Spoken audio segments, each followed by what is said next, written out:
magic, from the mystical miracles of Merlin to Houdini's great escapes, to now, men have carried the secrets of magic to the edge of the new millennium. It's the really big acts that defy logic, things like making a jet disappear.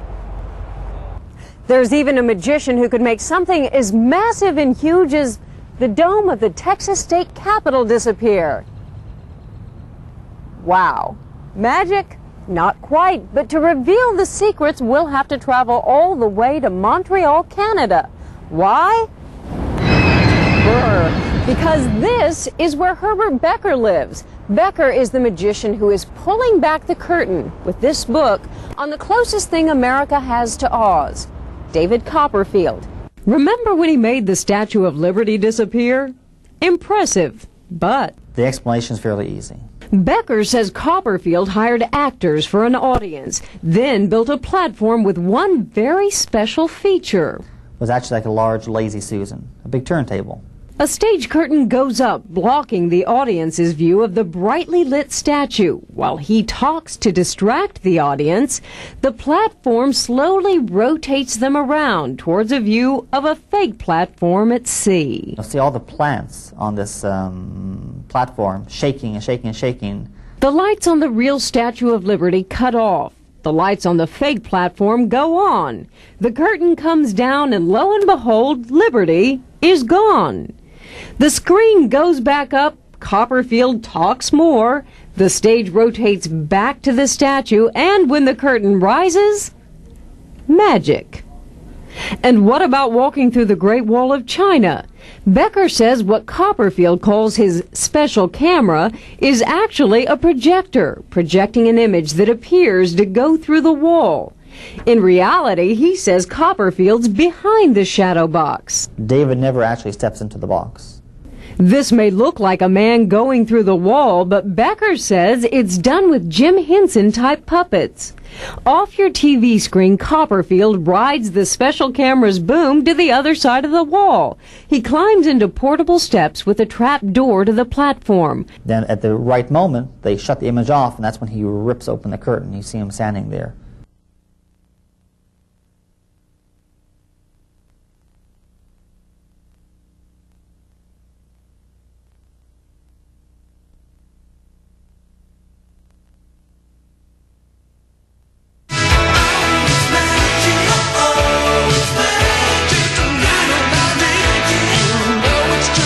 Last night, we showed you the most elaborate tricks of David Copperfield. You ready? Tonight, we'll start with the basics. This old coin trick called the French drop. You got it? Okay, this is the trick. He goes like this. I go like this. That's all magic is. Magic is only sleight of hand. There's no real magic. Author Herbert Becker says David Copperfield's shtick is even easier. Using the magic of TV editing, it goes like this. It's gone. Without TV editing?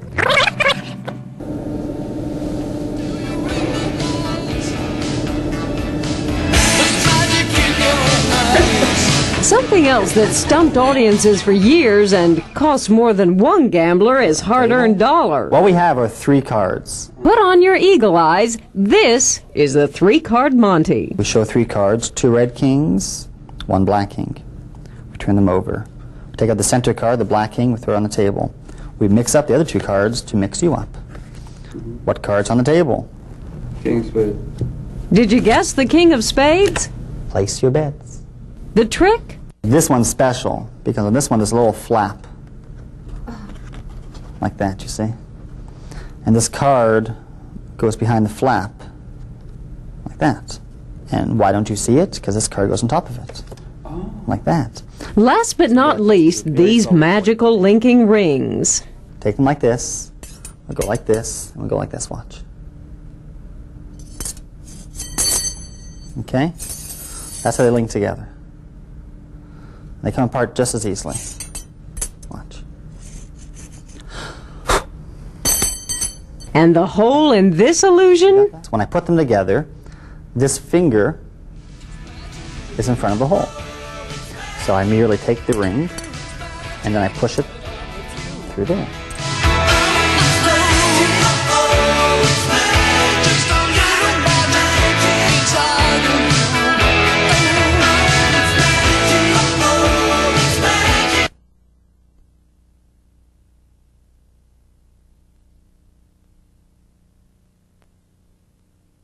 Now, what is it that makes Becker so controversial? Well, these are the tricks of the magic trade, and in his latest book and CD-ROM, Becker reveals the secrets behind all of these tricks and more. Some magicians are furious, but an apology's the last thing Becker's likely to pull from his bag of tricks. They're a bunch of wimps, mostly.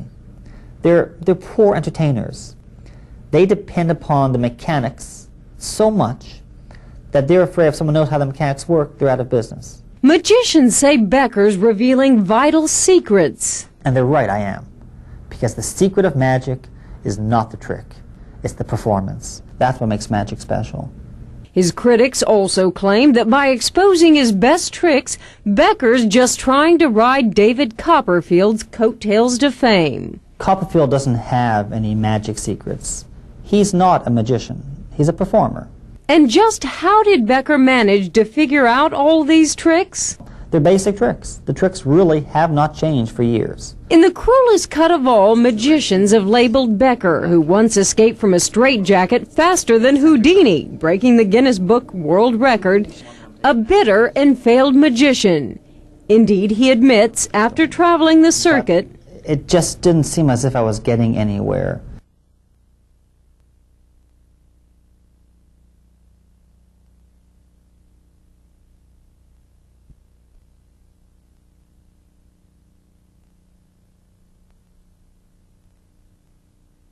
A magician can show his hands this way, and yet he can pull out a thimble from there, okay? Ramon Galindo did his first magic trick in 1928. He was 12 years old.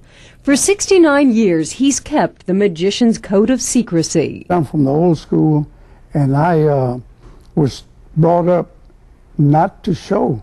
Then along comes author Herbert Becker, breaking the silence. That's the worst you could do, to expose any magic.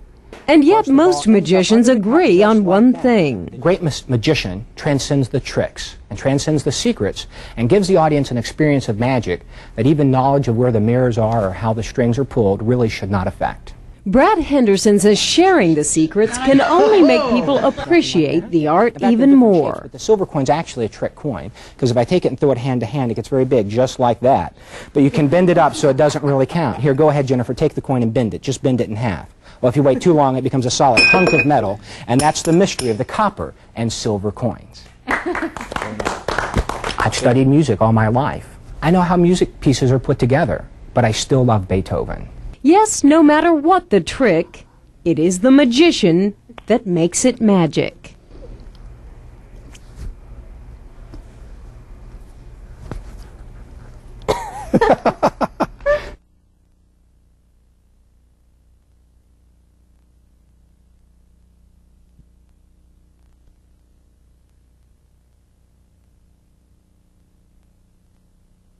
Since we had to travel all the way to Montreal to unlock the secrets of magic, before we show you the next trick, we thought we'd take you on a little tour. Then, when it's all done, you can say, been there, done that. Welcome to Notre Dame Cathedral. The bells are deafening. Olympic Park. The Expos play here. Fly ball. Derek May watches it soar. And downtown, where sax sing all day long. From street corners to stilts.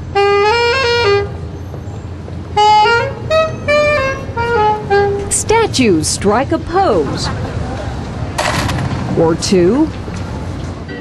Puppets pound piano keys.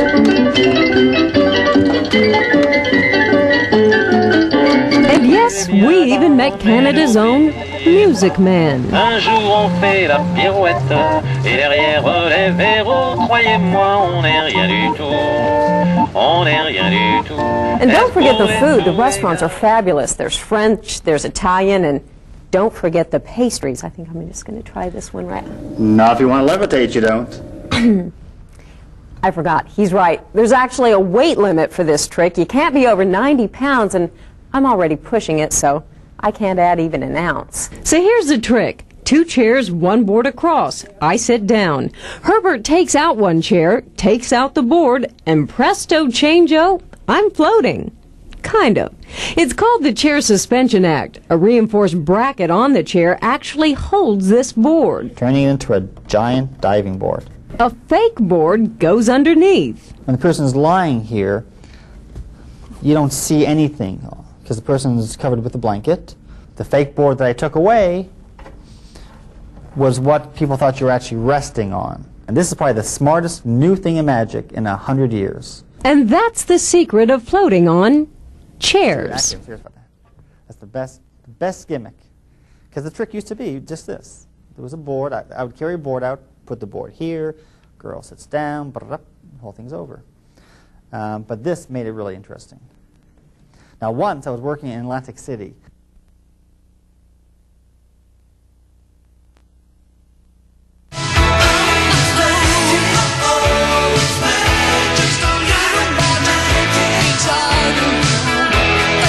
Their magic has fooled us for ages, but if you could know the secret to any trick at all, what would it be? When he gets the lion or the animals on display, and then he makes them disappear and show up someplace else. I guess just the old one, the sawing the lady in half. I'm sure that's very easy to do, but it kind of bothers me.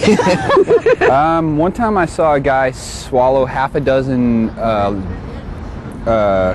light bulbs. Levitation.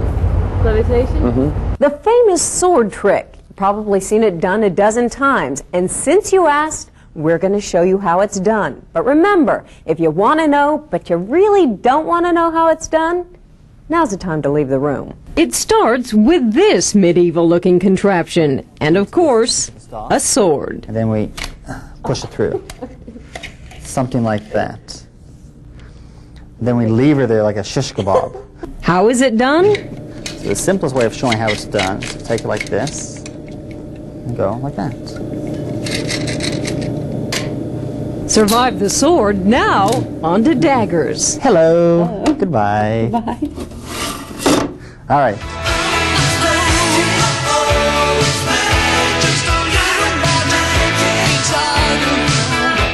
Take a deep breath. Okay. Thank you. How'd he do it? No smoke, just mirrors. 2 of them that fold together like double doors, reflecting the sides of the box and hiding me behind them. This trick is like the magic trick of all time. As for making a tiger disappear and a lady appear, Becker says there are many ways to do it, and this is just one. First, you see the tiger in the cage. The cage is covered, and then false walls right here in the cage come up. Now the cage is lifted into the air, and the assistant, who is actually hiding here in a false bottom of the cage, moves into place. She stands up, the cage comes down, it appears to be empty, but it's not. The tiger is still in the cage, but a false wall also hides him. It's just hard to detect because there is a black curtain in the background, and they project an image of an empty cage, the bars on the curtain behind it. As for sewing a woman in half, Becker says in this method the depth of the box is very thin, but it's wide. It's wide enough to let the assistant curl his or her legs up into the box that the audience thinks holds only the head and the trunk.